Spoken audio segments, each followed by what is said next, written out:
So it's amazing what's happened there. And very people talk about that anymore. You know, they don't like talking about that. They don't like talking about Venezuela, where we lost no people.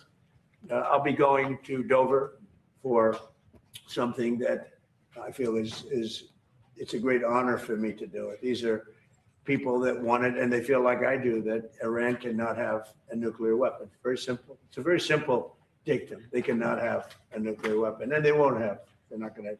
They have no chance of having a nuclear weapon. And as far as Iran is concerned, I'll let Pete maybe say a couple of words, but we are doing very well. We are degrading them at levels that nobody thought was possible. They're being degraded really so seriously. They did slip something through in Jordan, and if we had other operators, you know, would not happened, unfortunately. But because we have the best equipment in the world, you know, we've stopped almost everything. But when you let other people do your job, with the United States, we let other people do the job, and sometimes it doesn't work out so well. But we're going to be going and paying our respects at Dover. Pete, would you like to say just how we're doing, generally speaking? Well, it'll be an honor as well to join you at Dover to recognize these incredible Americans who committed to the cause just like you are.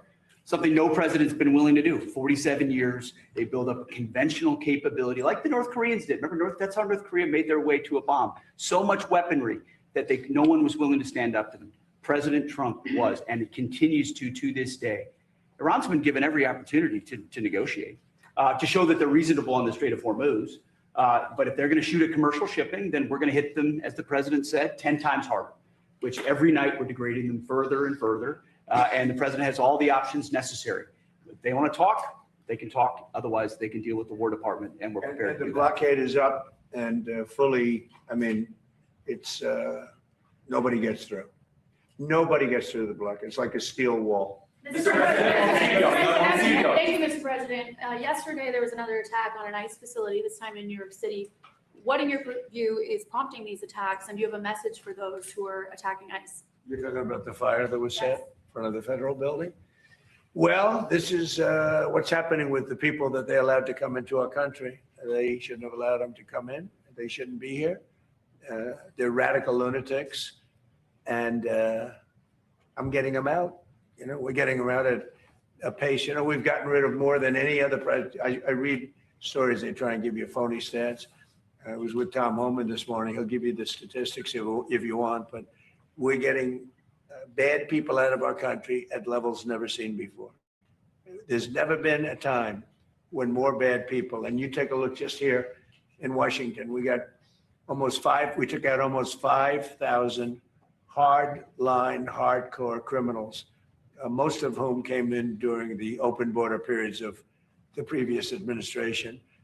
An amazing statistic, and this is something that I hate to be talking about in front of the president of Lebanon, but he's got his problems and they're different problems, but we don't have any problems in Washington, D.C. We've wiped out about 92% of the crime, and we're going to get very close to, I believe we're going to get close to 100% of the crime.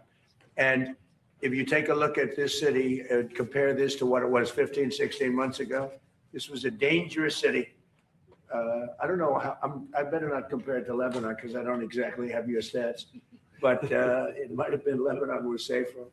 This was a dangerous city under the previous administration, Biden, and now it's a very safe city. There was an article that came out 2 days ago that Washington, D.C.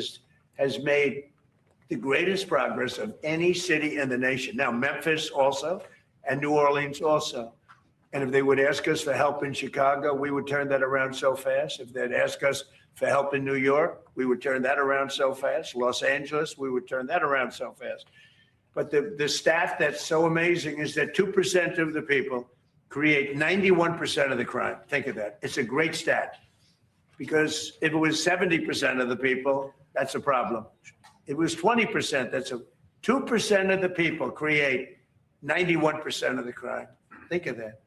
2% of the people, you can handle that easily. So Washington, D.C. is now one of the hottest cities in the country. We have the hottest country in the world, but Washington is now hot. And I do have to say one other thing. We just had the World Cup, as you know very well. And it was the most successful World Cup ever. We didn't even have a protest. We had no crime. With all those events, was like having many, many Super Bowls. Each one was like a Super Bowl. And with all of that, we didn't have crime. We didn't have bedlam. Everybody left here with a different opinion than what they read in the fake news. They love this country. I saw Scotland. I saw Norway. I saw all these countries. I mean, the level of love that nobody wanted to leave. And I just want to congratulate everybody, the job that we did, and all of us, everybody in this room, because everybody in this room was involved. The vice president was very much involved. It was amazing. I was with Johnny the other day. The job he did is great, but he said he never thought in a million years it could be so free of any difficulty. Think of it. We didn't even have a protest. Not only no crime. Now, there's a reason for all this, but part of it was that people just wanted to pull together. This country, for like a 4-week period, just pulled together. Really amazing. And I didn't want to say it before the final. I didn't want to say how well it was doing. I wanted to get the final up with, because you never know. It only takes a bad moment. But we just had the most successful World Cup in history. Did 5 times the business of any World Cup in history. And I can't wait to get him back, but I think we won't be able to get him for the next time. Do you feel safe here, especially with this upcoming, do you feel safe, especially considering the attempts on your life? I feel safe. Why wouldn't I feel safe? Mr. President, I'm Pedro Ghani from Al Jadid. Are you still speaking with Hezbollah? You said in previous interviews that you're speaking with I Hezbollah. wouldn't say that, but I would speak to Hezbollah. Yeah. I speak to everybody. I'll speak to people that a lot of people think I shouldn't be speaking to, and things work out. I would speak, Mr. President, I would speak to, I would say this: if the president wanted me to speak to Hezbollah, he's lived with Hezbollah for a long time. And if the president wanted me to speak to Hezbollah, I would. I would. Thank you, Mr. President. Follow up on Iran. If the Iranians do not make a deal ultimately, how long will it take for you to stamp out their threats to the Strait and enable full shipping? So if we left right now, it would take Iran 20, 25 years to rebuild. Okay? And we're not finished at all. But if we left right now, it would take them a long time, years to rebuild. But we're not leaving right now. So we've had a big impact on Iran. If we didn't do what I did with regard to 2 things, the Iran nuclear deal done by Barack Hussein Obama, I terminated that. If I didn't terminate it, you wouldn't have Israel right now, because they would have had a nuclear weapon years ago. And if we didn't do the B-2 bombers, knocking out the nuclear sites a year ago, one of the first things we did early in the administration, they would have a nuclear weapon, and you wouldn't have Israel. And in my opinion, you wouldn't have various other countries in the Middle East. They'd all be gone. They would have been terminated, extinguished. But I believe that by doing what we did, by terminating Iran, who's very evil people leaving that country. You saw the number of protesters that they killed, 52,000 plus. I put a couple of them up today, young kids that kill them. They kill them like they're candy. It's crazy what they do. They treat them so badly. They're just killing people just at random. Over 52,000 people, and nobody talks about it. But if I didn't do the attack on their nuclear sites, or if I didn't terminate the Obama agreement with Iran, which was an absolute hit on having them get, that was a road to a nuclear weapon. And our deal will be a wall. It already is. They can't have a nuclear weapon right now. It would take them years to produce it. And we will absolutely attack the new site that they're talking about. I mean, how about these people? They're in this because of nuclear weapons, and they're trying to possibly reconstitute a site. We'll hit that site. Any site where they're even thinking about nuclear, we'll be hitting it very, very powerfully. Now, nobody knows except the Iranians, the damage that we've done to them. We have done damage that will take them 20, 25 years to recover from. So if we left tomorrow, we had a big success, but we're not leaving tomorrow. Their ability to threaten the strait, though, that's There's the an question. there's a bill right now that's being considered that would allow illegal aliens who are working in farming to get legal status. Do you support that legislation? I don't know about it. I'll take a look at it. Mr. President, on your tariffs last night, the Canada tariffs, what, are those a response to the wildfires in? No. That's separate. We're looking at that separately. And what, is there anything It's Canada only can do? response to the way they've treated our farmers and our people. Yeah, Canada's been very, very tough on us over the years, for many years, and no other president's done anything about it. I love Canada. I love the people of Canada. Many friends that live in Canada, but their leadership from Trudeau to the current leadership, I mean, in all fairness to them, they need us to survive. Without us, there's no way they can survive. So, but they've been very, very tough over a period of the last 50 years, actually. Is there anything? Tony Murad at the CITV from Lebanon. Do you still support Syria entering Lebanon to disarm Hezbollah? You mean coming in and doing something with Hezbollah? Yes. Well, it's a concept, you know, we get along very well with the president of Syria. He's done a very good job. I wouldn't be surprised if this gentleman's going to do a job just like that. He's done a very good job. He's pulled Syria together. He would like to come in and do something with Hezbollah. You know, they've been fighting. He's been fighting Hezbollah for a long time. I think it'd be very effective. So it's something I think.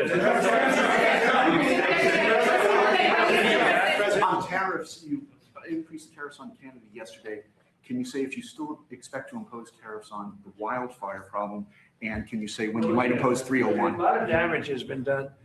They're not managing their forests properly, and the wind has a tendency to blow right over New York City, right over, you saw Detroit, they had to close the whole place. Michigan was really affected. They had to close businesses for 4 days.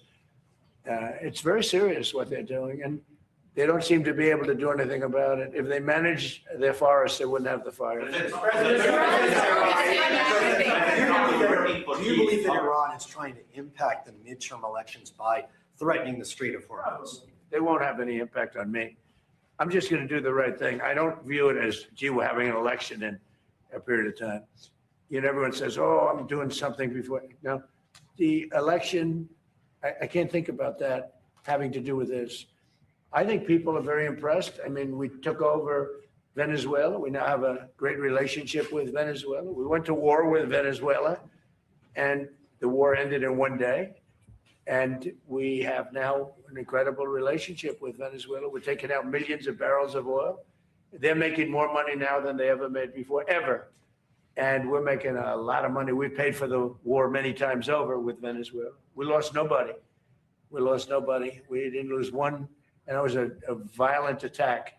As you know, we took out a man who was a very evil man. What he did was very evil, in many different ways. We took him out.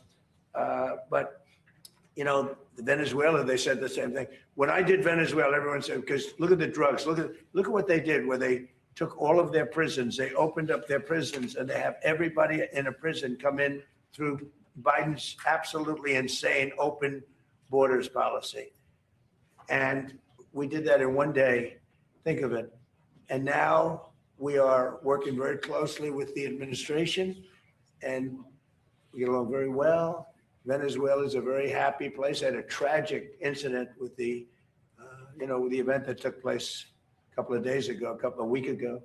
What a terrible thing that was. They had a movement, a shifting of earth that was unbelievable. They've never seen anything like it. A lot of people were killed.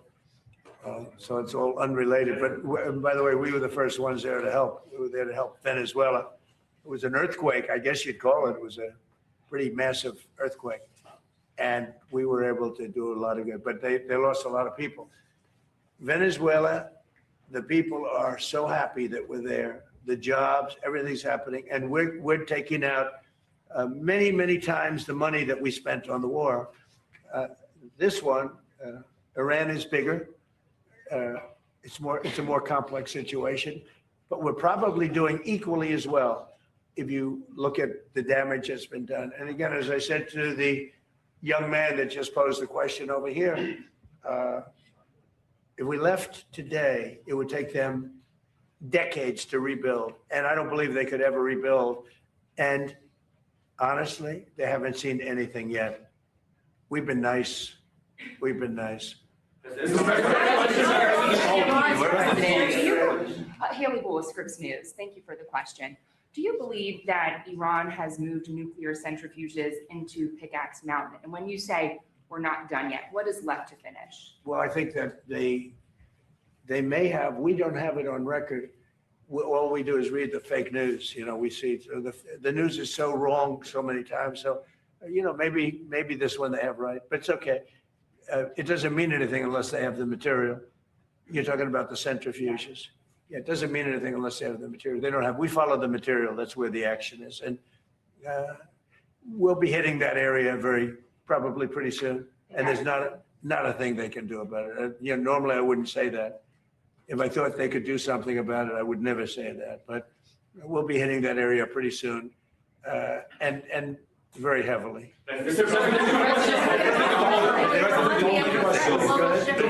Two years ago during the campaign, I interviewed you and you told me on MTV Lebanon that the peace will happen in Lebanon. And every word you said during the interview, it's happening today. Like from the first day in the administration, you were working hard for peace.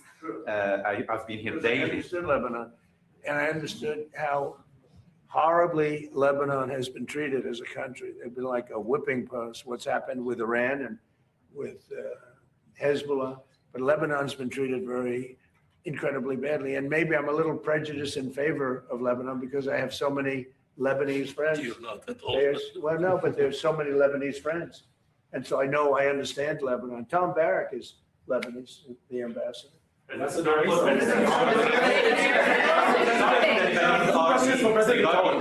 army. President Trump, does the Lebanese army currently have the funding, equipment, and manpower necessary to implement the agreement?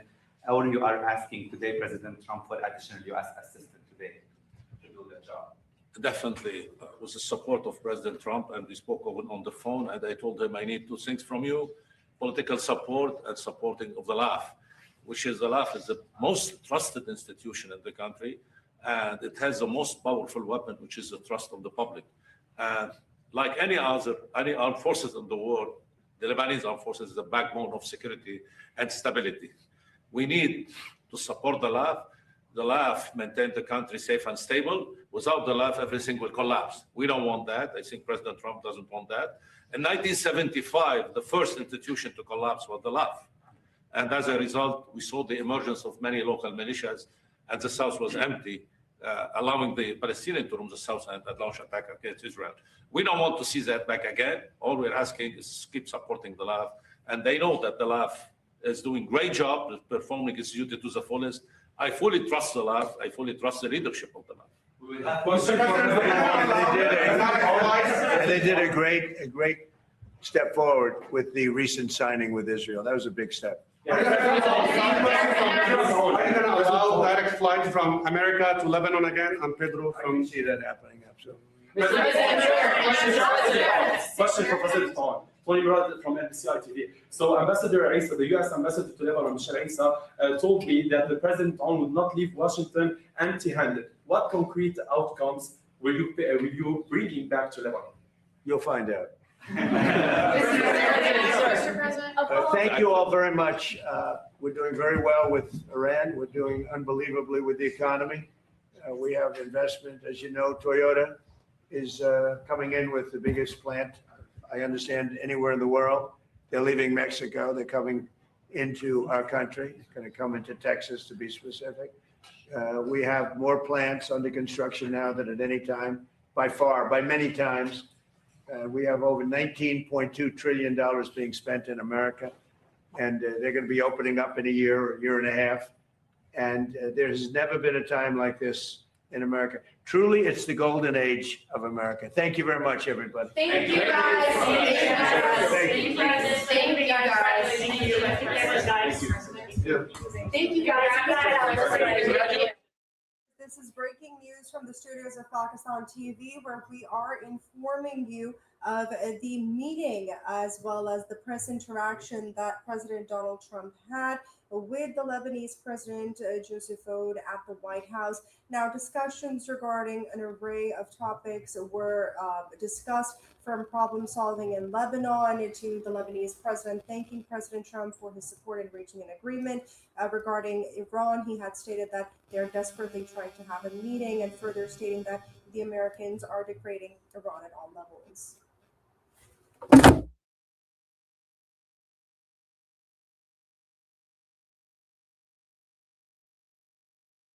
are providing you.